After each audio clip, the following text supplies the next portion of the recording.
Buenas tardes a todos.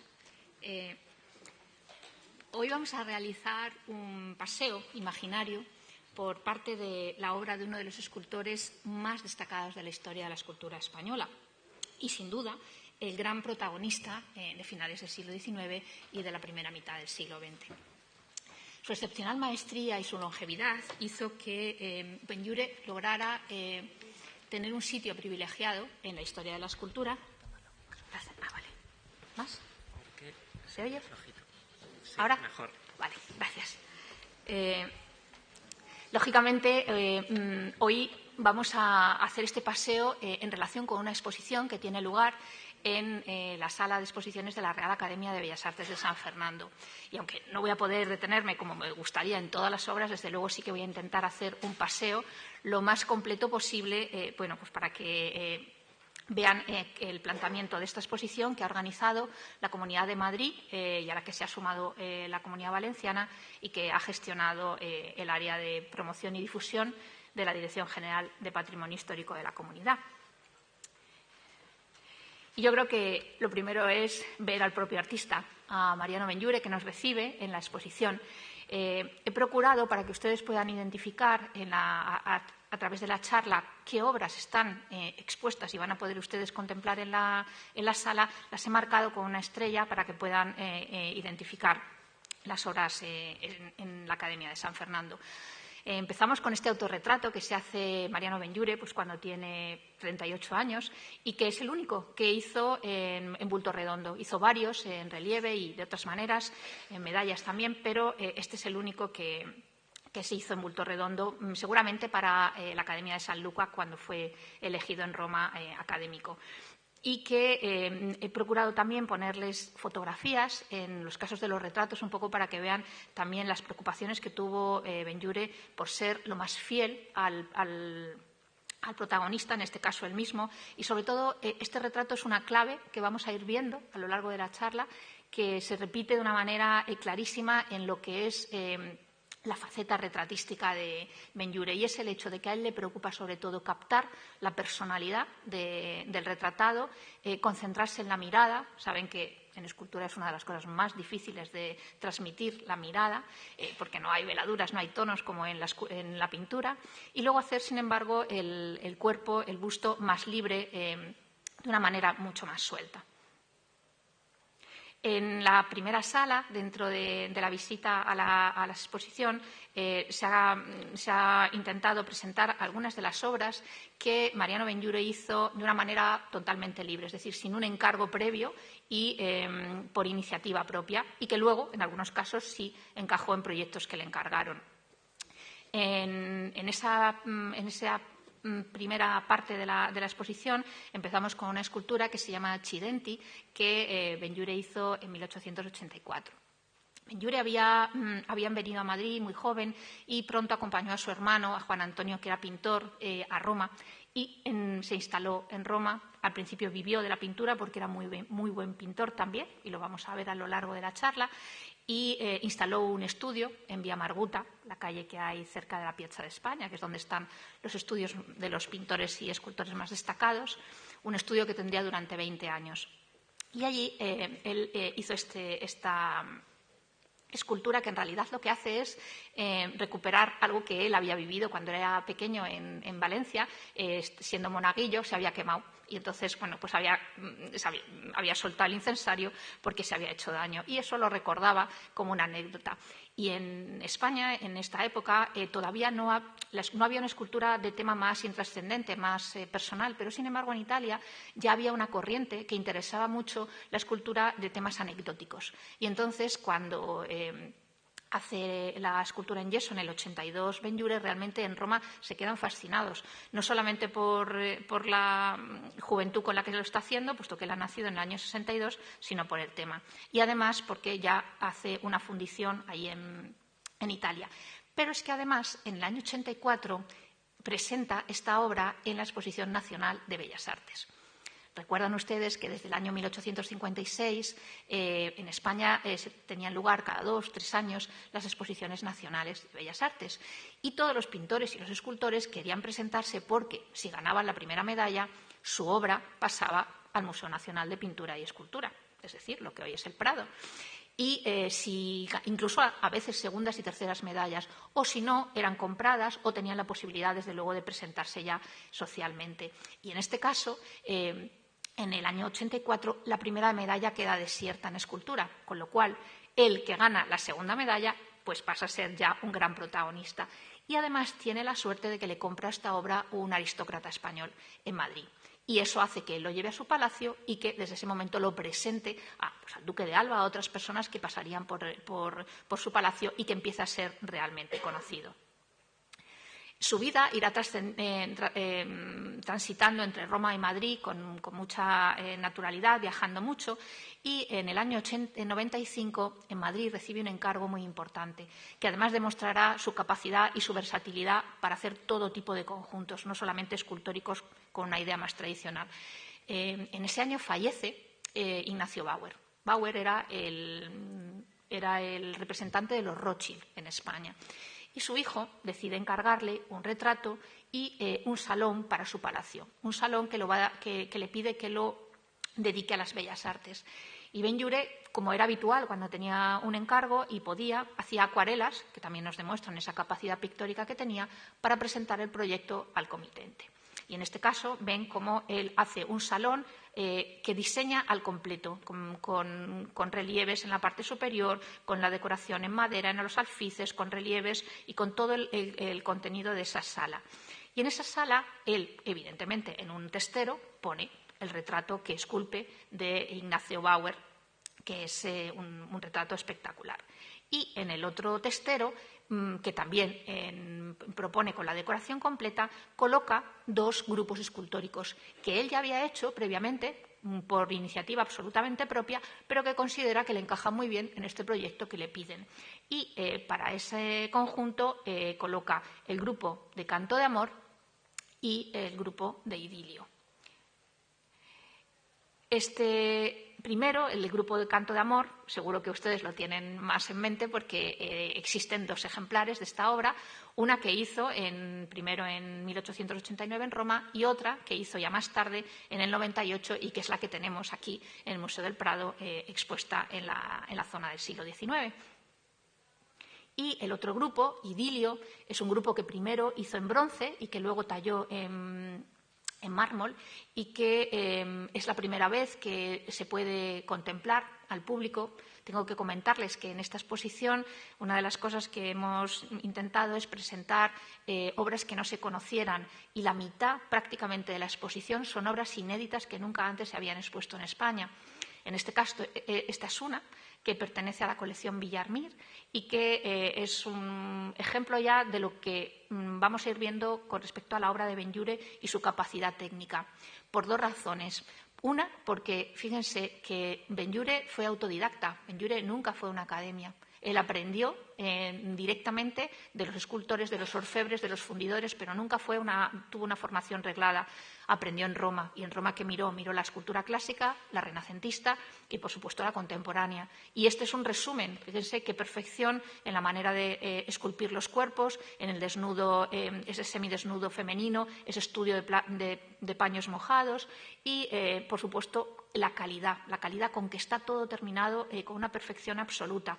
Y además encontramos algo que también va a ser muy habitual en la obra de Benlliure, que es el tema de los niños. A él le va a interesar mucho el tema de los niños. Y fíjense que aquí encontramos en el pedestal pues un corro de niños que cada uno está en una posición diferente, en una situación única, que es algo que también le interesaba mucho, la instantánea de un momento que tú retratas y que pasa.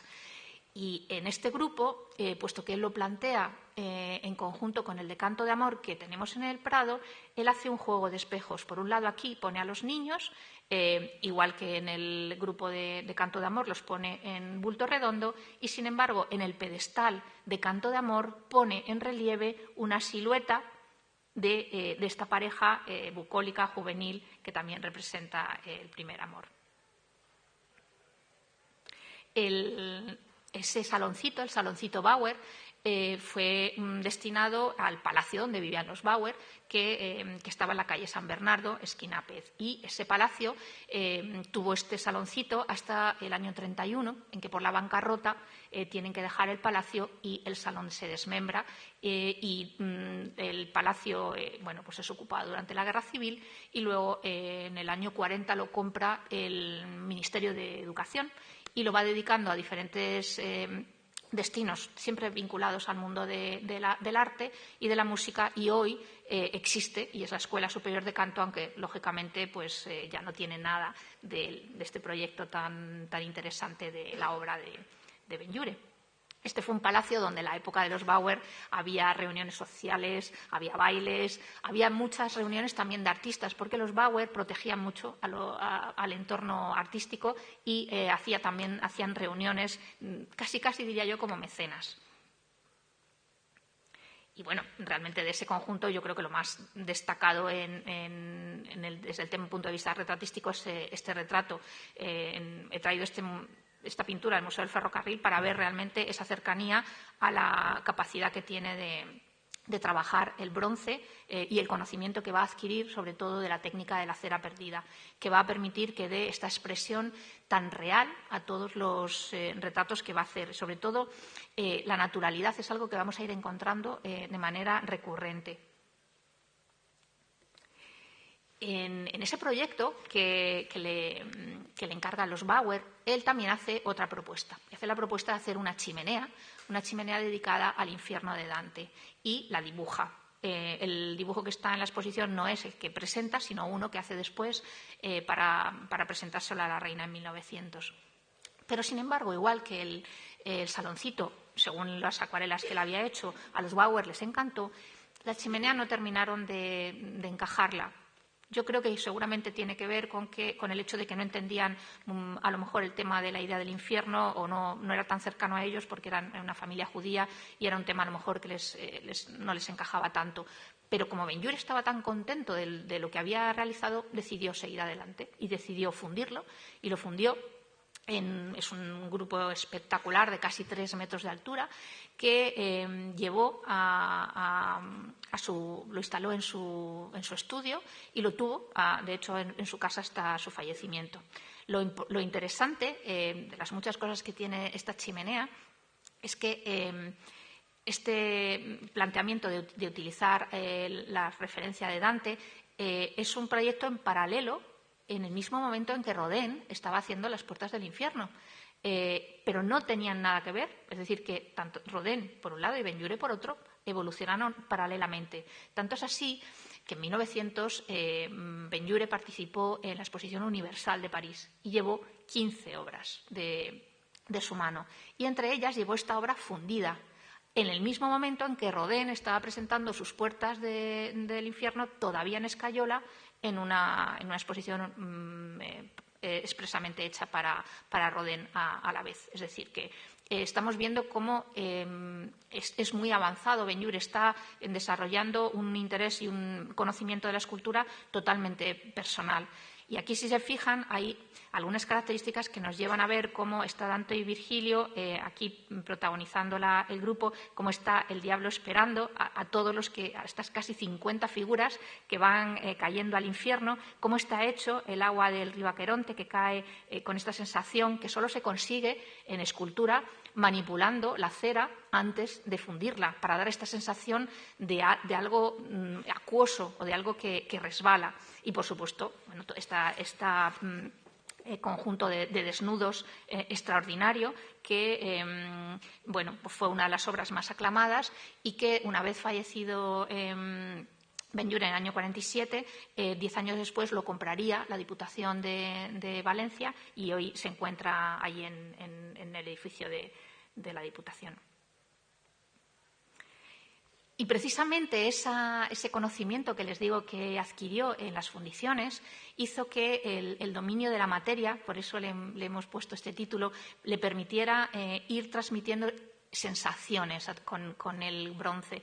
En este grupo, que se titula No la despiertes, ven cómo es para empezar, un desnudo perfecto, y estamos hablando de alguien que ha aprendido absolutamente autónomamente, una elegancia en la manera de esculpir. Está representando una ninfa que está dormida, que está al lado del agua y que aparecen dos niños, que uno quiere despertarle y el otro se acerca y le dice no la despiertes.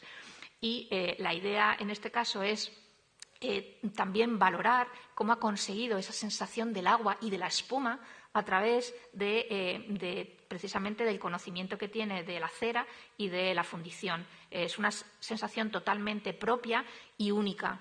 Y además nos permite también saber algo muy importante en la obra de Benlliure, que aunque Benlliure tuviera un modelo y hiciera versiones, en un retrato o en una obra, jamás dos obras serán iguales, porque como él intervenía antes modelando la cera y después cincelando en frío detalles sobre el bronce, significa que nunca hay dos obras iguales. Él nunca trabajó en series.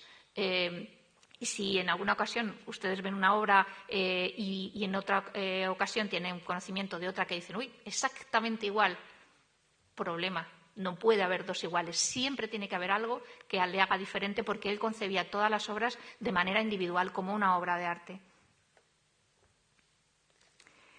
Dentro de la producción de Benlliure, la verdad es que hay tal cantidad de facetas que es muy difícil poder profundizar en todas, sobre todo cuando el formato no lo permite, que son en los monumentos. Pero sí, a través de los bocetos y de los modelos, podemos conocer el resultado de un campo en el que fue un absoluto maestro y verdaderamente un creador único, que es en los monumentos tanto públicos como funerarios. En ese sentido, en la exposición podemos ver el proyecto para el monumento que el ayuntamiento le encarga para el monumento a Álvaro de Bazán. En principio, él hace un diseño de la estatua de Bazán y le hace una propuesta de pedestal en el que pues hace una referencia a la marina, al entorno del marino. Desafortunadamente, ya en esa época, como antes y como hoy, la crisis existía y por problemas presupuestarios el ayuntamiento finalmente no puede asumir el proyecto al completo y sí hace la escultura tal como la había proyectado Benlliure, pero sin embargo no lleva a cabo el proyecto del pedestal. Lo que sí es importante en este caso es que entendamos que es, primero, un proyecto que le encarga el ayuntamiento para este sitio. No es que llegó aquí por casualidad, fue hecho expresamente para la Plaza de la Villa. Y eso explica por qué la dimensión de la escultura es un poquito más pequeña que un monumento habitual, porque él entendió que esto era una plaza pequeña, recoleta, muy íntima, y por eso concibió la escultura perfectamente diseñada para el lugar donde hoy la encontramos, que es su lugar natural. A través de los monumentos también descubrimos cómo él va a ir aportando novedades en cada caso. Nunca parte de una idea similar a la anterior y siempre aporta novedades. Y además, en algunas ocasiones tenemos muchísima suerte y es la de que se conservan algunas terracotas. Saben ustedes que, claro, en el trabajo de un escultor normalmente tú trabajas en barro, que es lo que te permite modelar con las manos, con los palillos, con los instrumentos, y luego ya en el proceso de pasarlo a escayola, de luego hacer un formato en mármol o de fundirlo, en la mayor parte de las ocasiones las terracotas no se conservan o no se conservan en buenas condiciones. Es un poco como si dijéramos el dibujo en el proceso de un pintor.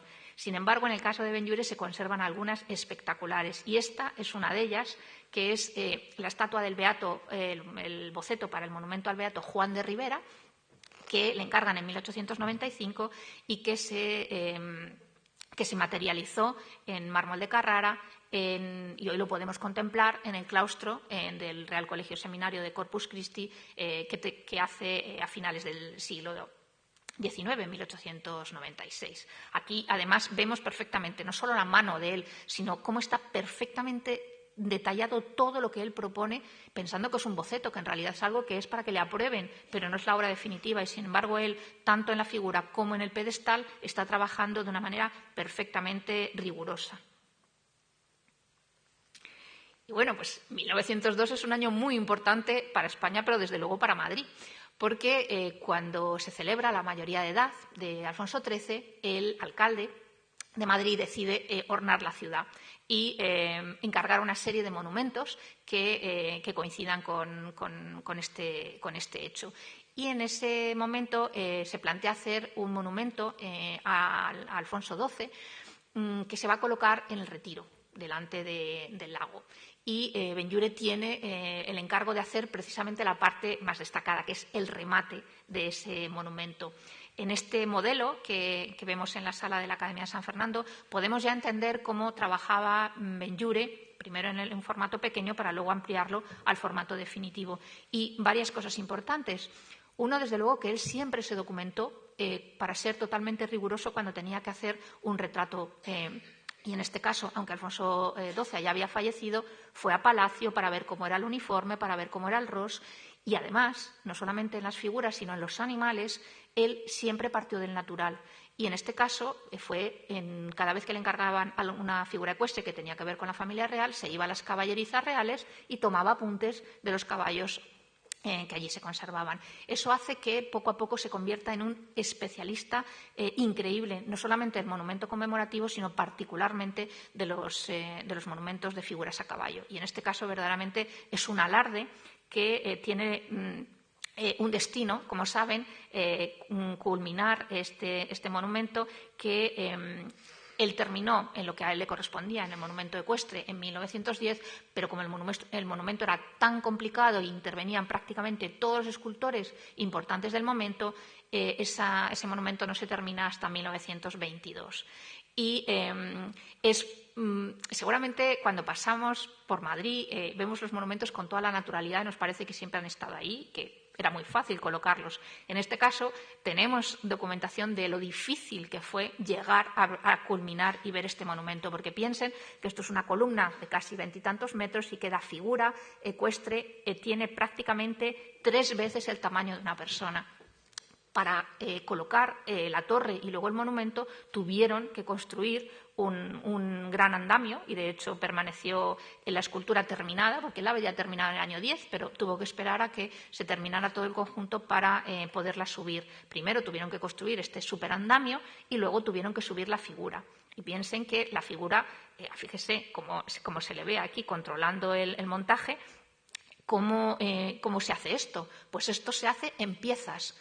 El caballo está fundido en piezas, las piezas se suben sobre el andamio, se anclan y se fijan las piezas y una vez que está ya fijado el caballo, se coloca la figura encima del caballo. Con lo cual, imagínense la dificultad que esto supone, algo que vemos todos los días y que nos acompaña en nuestras visitas al Retiro, pero que fue un alarde terminar el montaje. Y bueno, los monumentos públicos se convirtieron no solamente en una especialidad en su obra, sino una demanda constante, no solamente en Madrid, sino en ciudades por todo el resto de España y fuera de España también. En el año 94-95 le encargan un monumento a un poeta en Bilbao, al poeta Antonio Trueba, y para colocar los jardines Salvia, que es cerca de donde él vivía.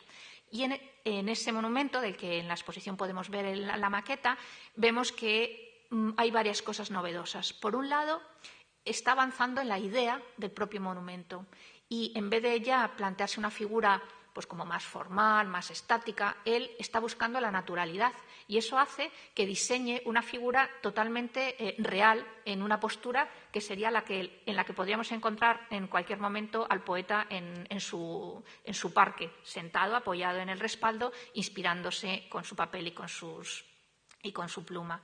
Y, por otro lado, otra de las cosas también que nos indican la seriedad con la que él trabajó y, por supuesto, el portento en captar la realidad es que cuando no tenía la posibilidad de haber conocido a esa persona, en este caso había fallecido, obviamente él conocía grabados como este o fotografías, pero no le era suficiente. Y como él quería que fuera algo totalmente real, siempre buscaba en su entorno alguna persona que se pareciera o que le recordara y que le permitiera tomar apuntes de natural y poder esculpir algo que tuviera un retrato real.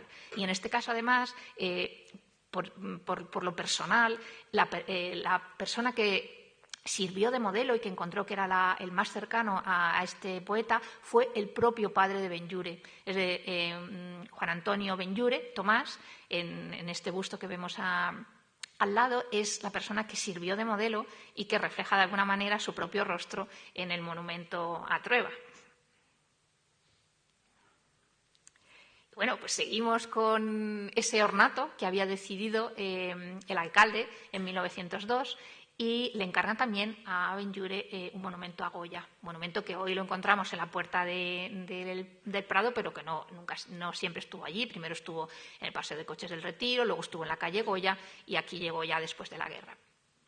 Y aquí encontramos ya también esas novedades en las que él está intentando aportar. Por un lado, esta escultura, que es una escultura de tamaño más o menos 1,5 del natural, y sobre todo la idea de evolucionar en el pedestal. Ya no está pensando en pedestales que en muchas ocasiones participaban arquitectos, bueno, pues para que fueran de una manera más estructurada, más geométrica, y sin embargo él va a ir evolucionando en el pedestal y haciéndolo totalmente propio.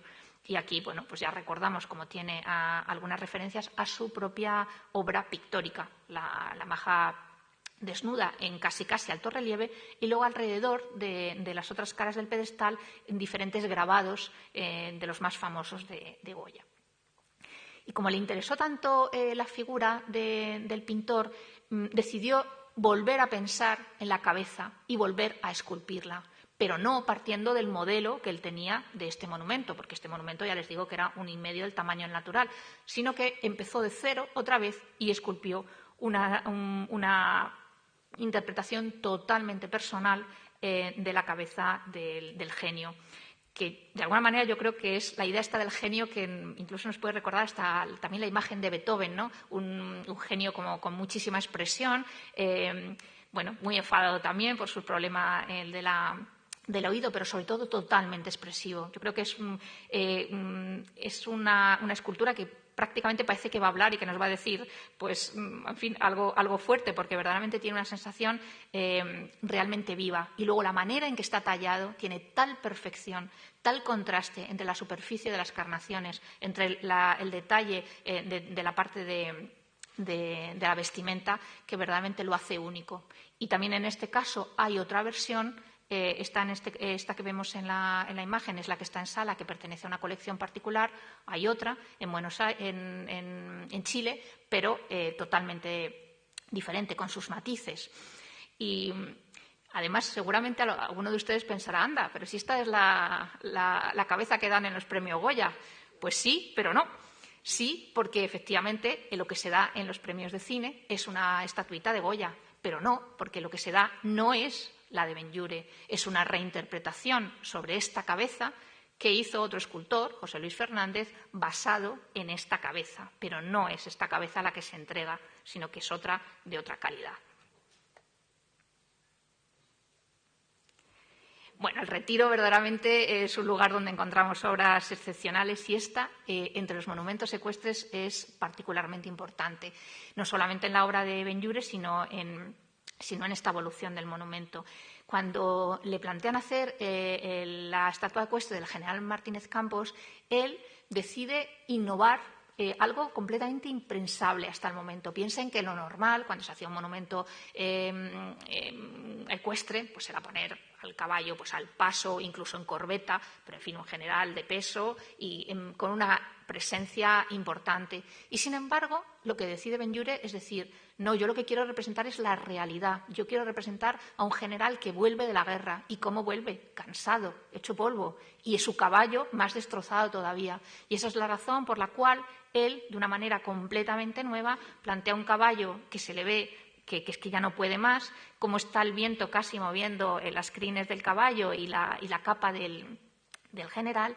Y, por otro lado, en esa evolución del pedestal que hemos comentado, ya ni siquiera trabaja con un pedestal de la manera tradicional, sino que pone un peñasco, una gran roca en la que se está asomando, con unos relieves alusivos y, por supuesto, con un retrato espectacular y con una figura tan valorada en aquel momento que se llegó a utilizar, dijéramos, como la iconografía del soldado español, la idea de que era, bueno, pues alguien que había sufrido y que volvía cansado y de una manera pues casi que palpitaba la vida y la sensibilidad con la que está hecho este conjunto.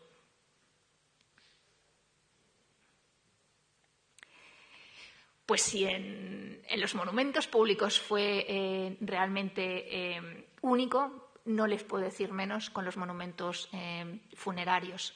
En muchas oportunidades tuvo encargos en diferentes partes de España y en la sala hay una pequeña alegoría de la música que es un boceto para este grupo del mausoleo al tenor Julián Gayarre que se encuentra en el Roncal. Este fue un monumento de alguien a quien Benlliure conocía bien y, de hecho, cuando le encargan hacerlo, pues solo cobra los materiales porque no quieren cobrar el trabajo, lo hace por amistad.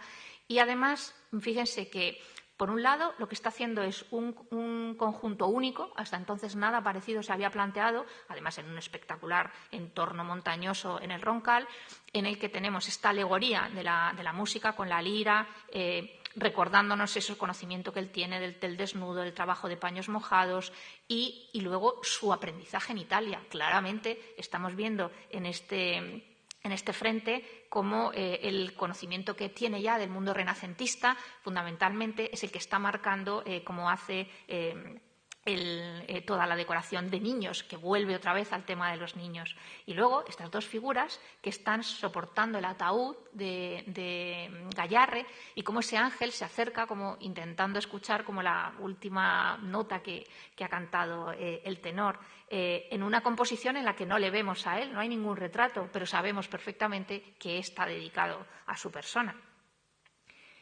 Y con esa idea también, pero de una manera completamente diferente, hace este mausoleo a José Arana, que él conoció y que además fue quien pidió que cuando él no estuviera su mausoleo lo hiciera Benlliure.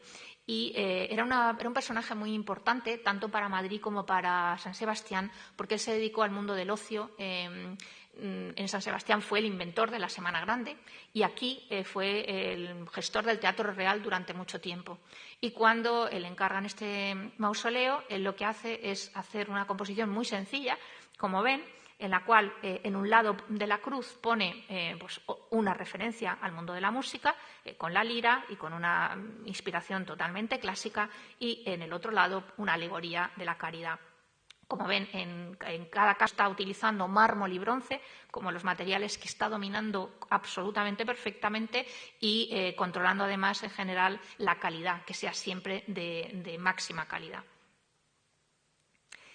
El mundo del monumento es tan amplio que simplemente quiero recordarles que, como el año pasado fue el 150 aniversario del nacimiento de Benlliure, la Comunidad de Madrid hizo un folleto con la explicación de los monumentos que se pueden ver en Madrid cuando uno pasea sin necesidad de pagar ni de entrar, y hay una página web, que es esta dirección que les indico, donde no solamente están explicados los monumentos de Madrid, sino que están todos los monumentos de España y del resto del mundo. En el caso de Madrid, si fíjense, están indicados en el mapa, son 23 monumentos públicos y funerarios y alguna placa los que podemos ver en las calles. Pero es que en total, si contamos públicos funerarios y placas en España, en el resto de Europa, en América, en Iberoamérica, en América del Norte, en Filipinas, suman prácticamente 100 obras solo de este apartado.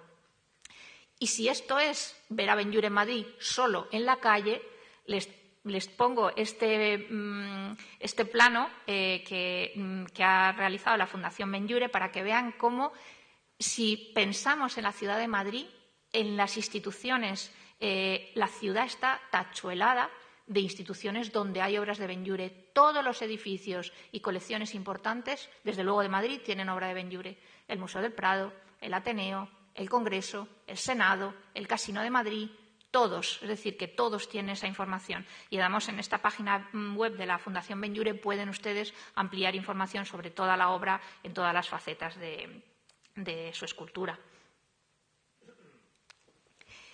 Y bueno, vamos a pasar a otra especialidad que realmente le hizo grande, que fueron los retratos.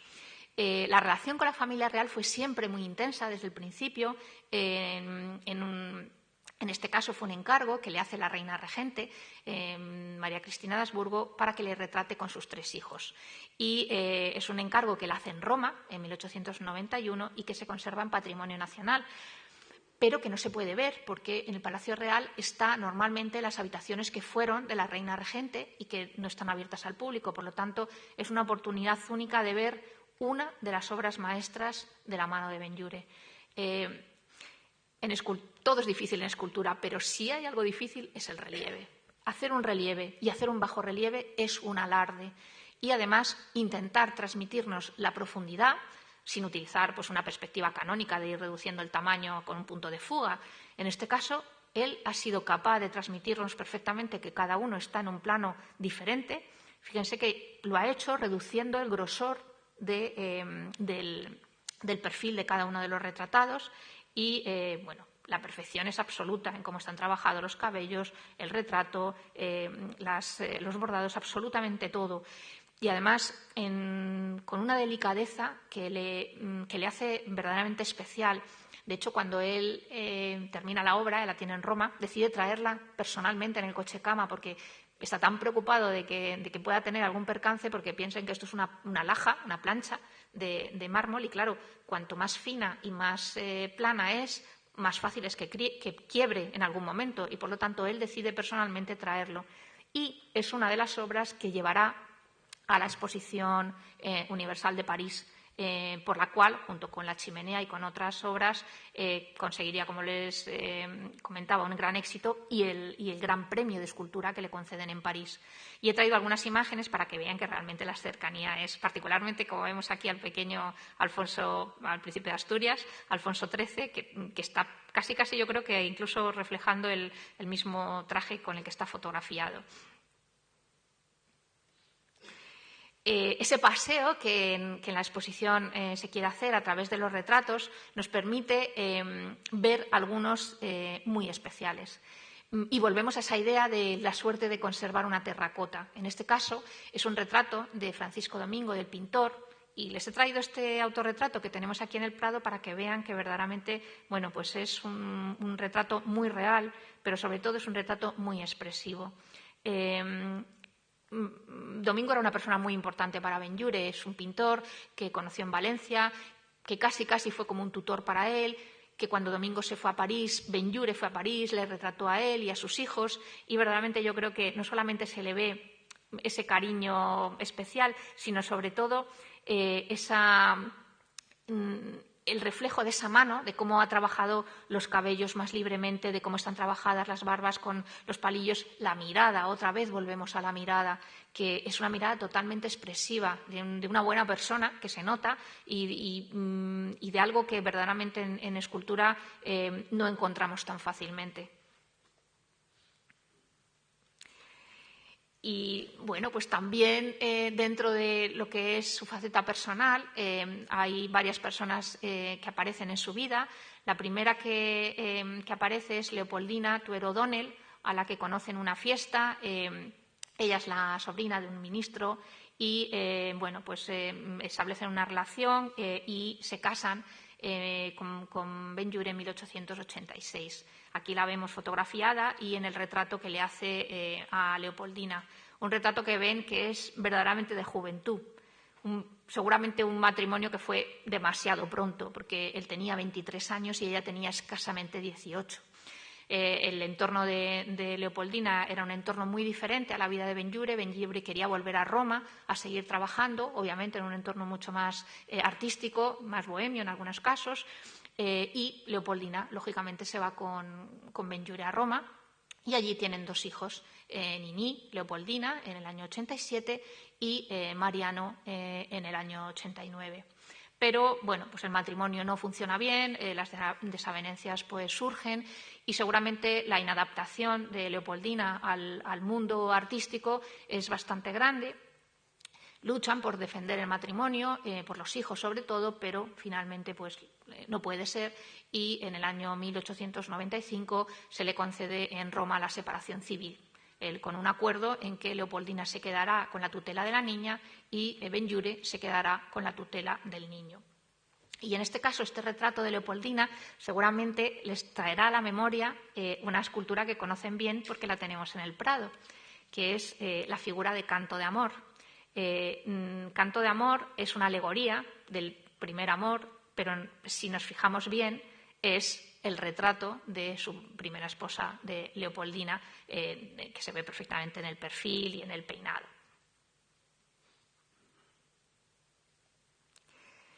Bueno, la verdad es que en 1902 le cundió muchísimo porque, además de estar haciendo monumentos, hizo varios encargos, entre ellos este busto de María del Rosario de Silva y Burtubay, que está expuesto en la sala como representación de los retratos infantiles.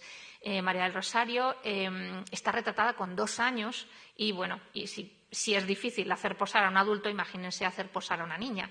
Pero, sin embargo, él realmente consigue transmitirnos esa inocencia de la niña y, por otro lado, esa perfección en los tirabuzones, en los bordados del ropaje. Y también esa idea de terminar él mismo el pedestal. Fíjense cómo él hace este pedestal, como es de una niña, pues con las flores y con esta forma como nubolosa, como punto de apoyo. Y además este retrato, que pertenecía a los duques de Aliaga, que eran los padres de María del Rosario, hoy se encuentra en el Palacio de Liria porque con el tiempo María del Rosario se casaría con Jacobo Fitz-James Stuart y sería la madre de la actual Cayetana de Alba.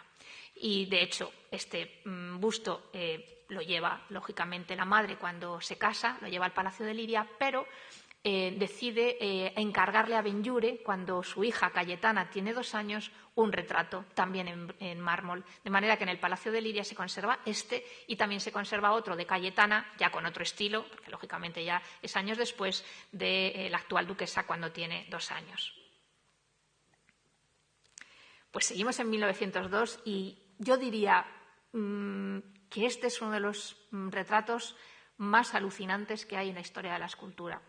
Este es el retrato del político de Sagasta en 1902, un retrato en un momento en el que, bueno, pues él está realmente cansado, sigue en política porque le han pedido que siga, pero está enfermo y, por otro lado, la situación española es complicada, pues el rey acaba de cumplir la mayoría de edad, se han perdido las posesiones en ultramar, la situación en África es complicada, en España también, y él sigue en la política, pero realmente cansado. Pero le convencen de que Natalio Rivas, el secretario de Canalejas, le convence de hacerle este retrato. Y realmente yo creo que es un alarde y un resumen perfecto de lo que es la maestría de Benlliure. No solamente en lo que es el reflejo de la realidad del personaje, sino sobre todo en la expresividad. Fíjense cómo está transmitiéndonos realmente el rostro de una persona cansada, de una persona a la que costó mucho posar, porque eran sesiones, como él, como todos los que posaron para Benlliure, para tomar notas. Y fíjense que si yo le quitara a esta imagen del perfil de Sagasta el color y lo dejara en blanco y negro, casi podría parecer una fotografía de la gran perfección y de esta capacidad técnica que el hecho de conocer también el proceso de la fundición en bronce le permitía modelar con todo detalle en la cera y luego hacer estos pequeños ajustes luego en detalles en el cuerpo, en detalles en el bigote y de hecho, se cuenta una anécdota: cuando terminó el retrato, pues verdaderamente estaba muy, muy contento porque el trabajo era magnífico. Y cuando le preguntó a Sagasta, bueno, ¿qué le ha parecido el trabajo? Pues Sagasta, muy irónicamente, le dijo, hombre, pues me ha parecido muy bien, pero tiene un defecto. Claro, Benlliure se quedó descolocado. Dijo, pues ¿qué defecto tiene? Pues dígamelo para cambiarlo, ¿no? Y Sagasta, de manera muy simpática, le dijo, pues el defecto es que este busto es tan bueno que a partir de este momento, cuando alguien me vea pasar de lejos, no sabrá si lo que yo llevo encima de mis hombros es mi cabeza o la que usted ha esculpido, porque verdaderamente es un alarde de trabajo. Y además es una pena porque Sagasta lo disfrutó muy poco. El bronce seguramente lo terminó como para noviembre y en enero de 1903 fallecería.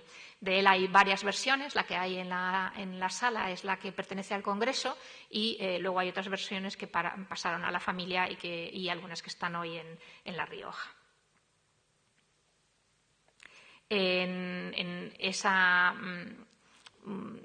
ese paseo por los diferentes momentos de la obra de Benlliure nos encontramos con este retrato doble de los Reyes en 1906 y que normalmente se puede contemplar en el Palacio de Aranjuez.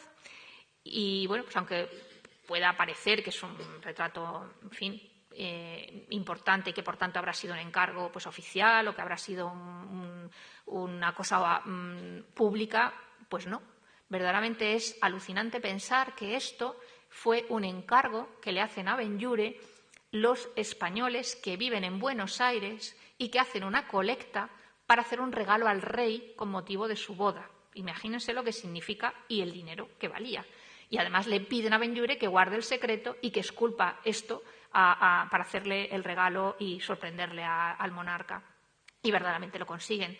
Esta es un grupo doble en el que aporta también la idea de combinar los materiales, algo que varios escultores harían en esta época, pero que lo hizo con una capacidad increíble. Y además eligiendo yo creo que muy bien la idea de utilizar el mármol para transmitir pues, la suavidad, la sensibilidad, la elegancia de la reina y, sin embargo, pues, el material más noble y más fuerte para hacer el retrato del rey. Un retrato que, por supuesto, está perfectamente elaborado, que representa en la parte que lleva de la pelliza perfectamente las condecoraciones, el toisón de oro, las órdenes militares.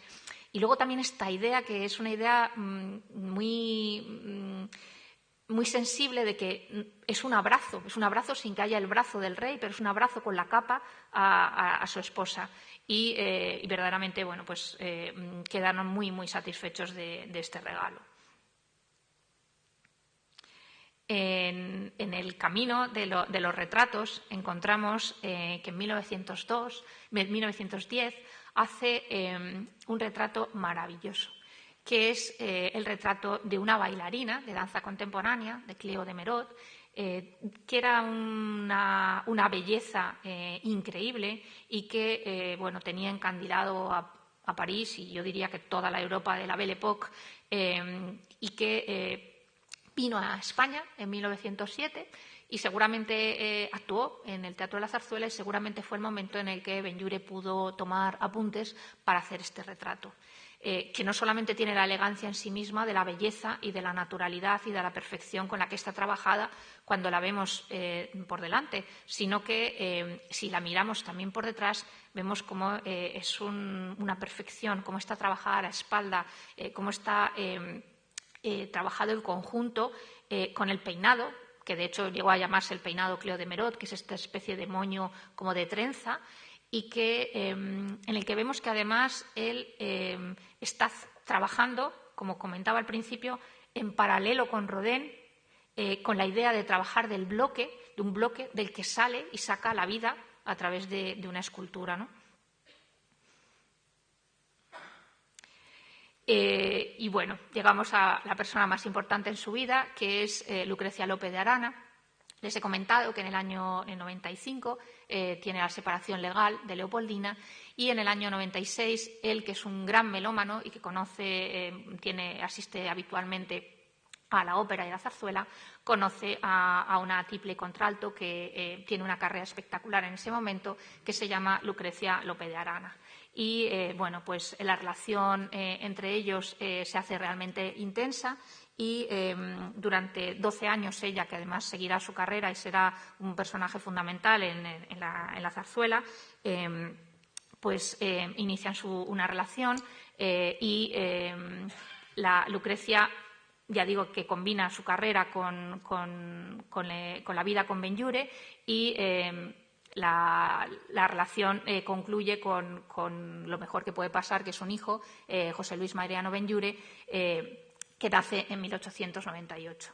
Y este es un retrato que Benlliure hace en 1914 de su mujer, que yo creo que es el resumen verdaderamente, primero de un retrato totalmente personal y, por otro lado, de una alegoría de la familia, porque lo que hace es representar a su mujer, a Lucrecia, en este retrato tan elegante y tan perfectamente realizado, y, por otro lado, coloca a su hijo, al hijo de ambos, a Mariano, José Luis Mariano, pues en el lugar más importante, en el corazón, en el pecho de la madre, pero es que además ella, que solía llevar este tipo de gargantillas que llevaba con medallones y que en algunas fotografías podemos ver este tipo de medallones, él lo que hace es autorretratarse en el medallón de manera que es un retrato perfecto de la familia, del padre, que está aquí representado, de la madre y del hijo. De hecho, su amigo Sorolla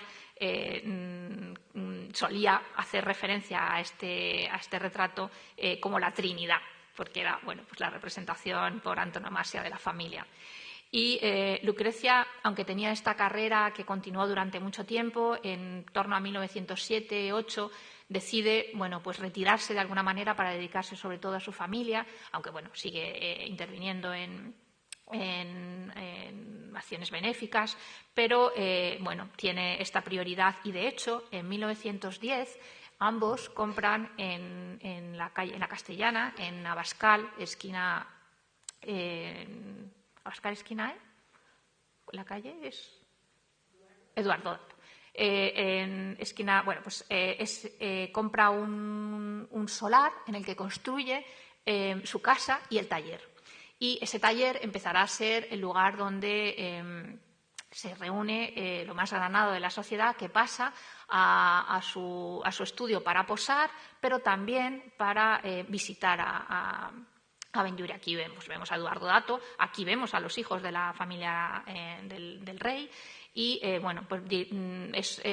un lugar que tendrá una intensa vida social y personal, en el que obviamente Lucrecia tendrá una parte muy importante en el apoyo que significó para Benlliure, porque durante los años que vivieron allí, realmente Benlliure produjo lo mejor de su producción artística y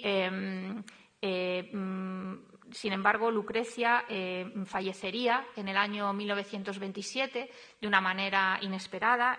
Tuvo repentinamente una embolia cerebral y falleció, lo cual, lógicamente, significó un golpe muy duro para la vida de Benlliure. Con el tiempo, en el año 31, Benlliure conocería a una dama portuguesa que era viuda, a Carmen Quevedo, con la que se casaría y que sería la que le acompañaría durante el exilio, durante la Guerra Civil. Se exiliaron a Francia y él cayó enfermo, como ella era portuguesa, le llevó a Portugal y luego volvió con él después de la guerra, ya en los últimos años de Benlliure, que fueron años complicados y de salud delicada para Benlliure.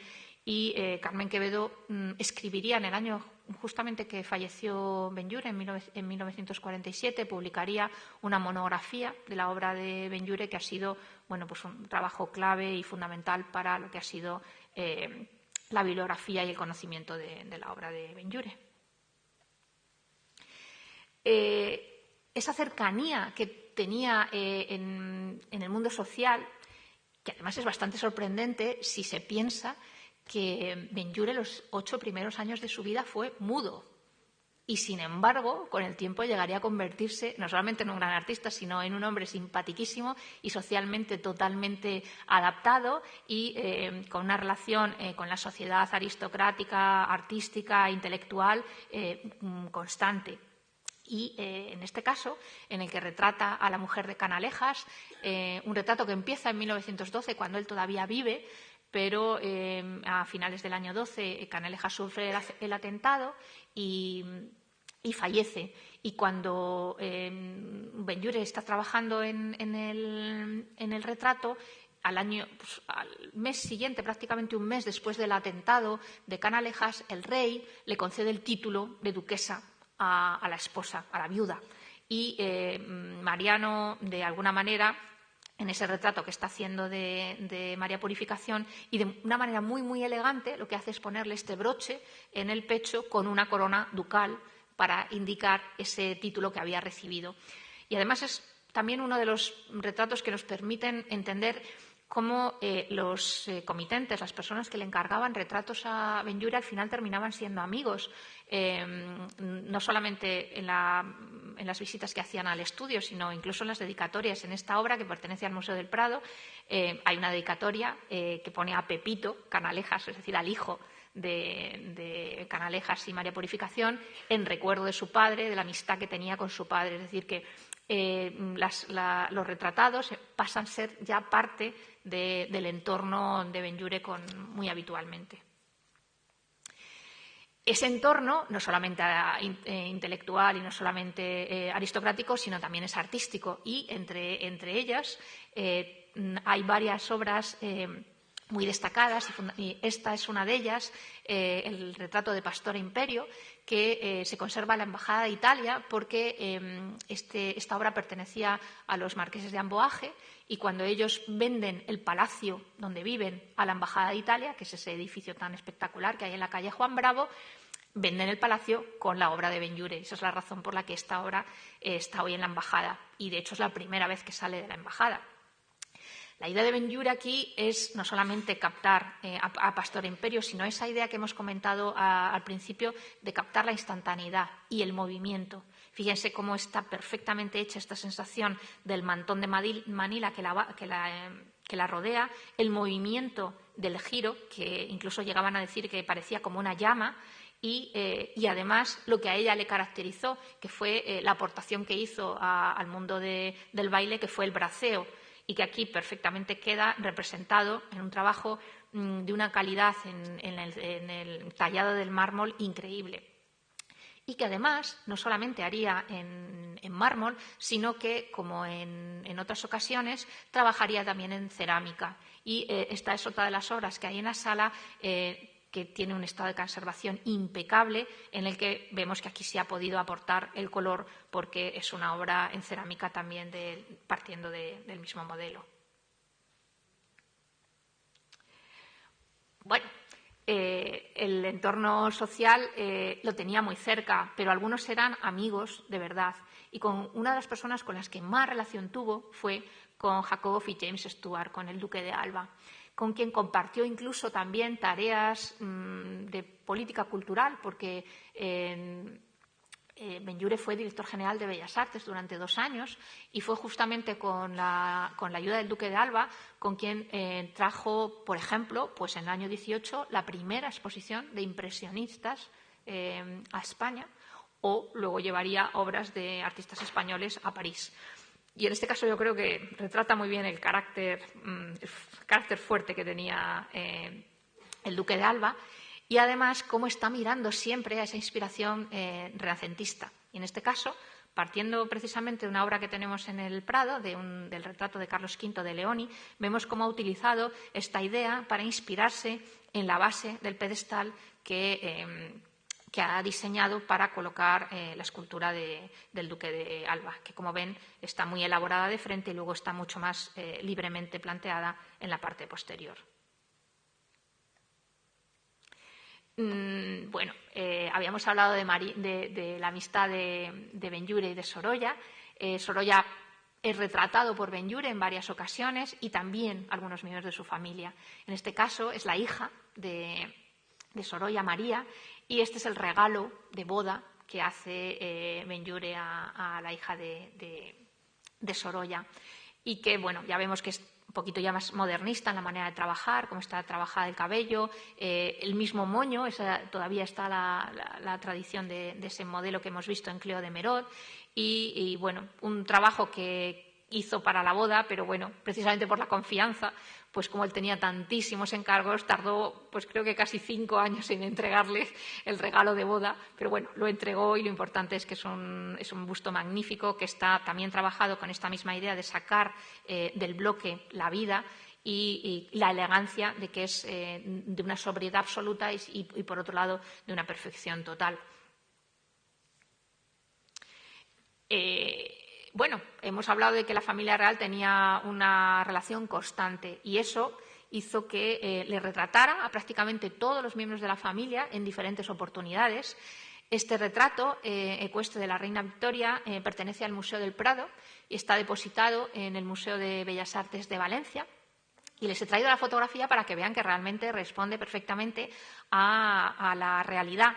Ella tenía el título de coronel honorario del regimiento que se llamaba Victoria Eugenia, por eso va retratada de militar, y es la yegua favorita de la reina con la que posa. Y, de hecho, en alguna ocasión se cuenta que que ella misma pide a uno de sus colaboradores que por Dios que le bajen ya que no puede aguantar más porque lleva varias horas posando en la misma posición y que Ben-Hur está tan ensimismado tomando notas que no se acuerda de que ella no ha cambiado de posición durante al menos pues 2 horas, ¿no? Con lo cual eso nos da cuenta de la realidad con la que trabajaba y, por otro lado, esa cercanía que tiene, como les digo, con todos los miembros de la familia. Aquí vemos a la reina Victoria Eugenia.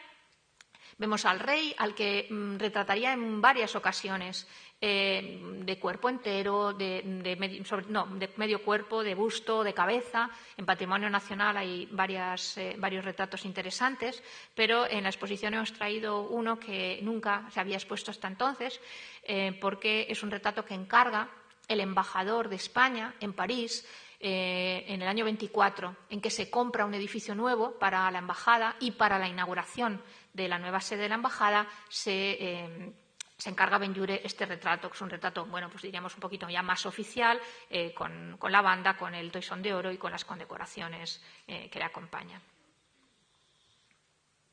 La producción de Ben-Hur es tan amplia y tan versátil y tan diversa que es difícil abarcar todas las posibilidades en las que trabajó, pero hay varias en las que verdaderamente quizá incluso es más conocido y que fue un maestro, particularmente en el mundo de la tauromaquia. Él era un aficionado al mundo del toro y hizo en escultura todas las suertes, con un reflejo de la realidad absoluta. Yo no soy una especialista en tauromaquia, pero los que lo son me dicen que verdaderamente refleja con una nitidez y con un ajuste total a lo que sucede en el coso en cada una de las suertes. De hecho, esta obra, que la lleva a la exposición que hemos mencionado, de la Universal de 1900, tiene tanto éxito que el propio gobierno francés lo compra y lo manda al Museo de Luxemburgo y hoy se conserva en el Museo d'Orsay.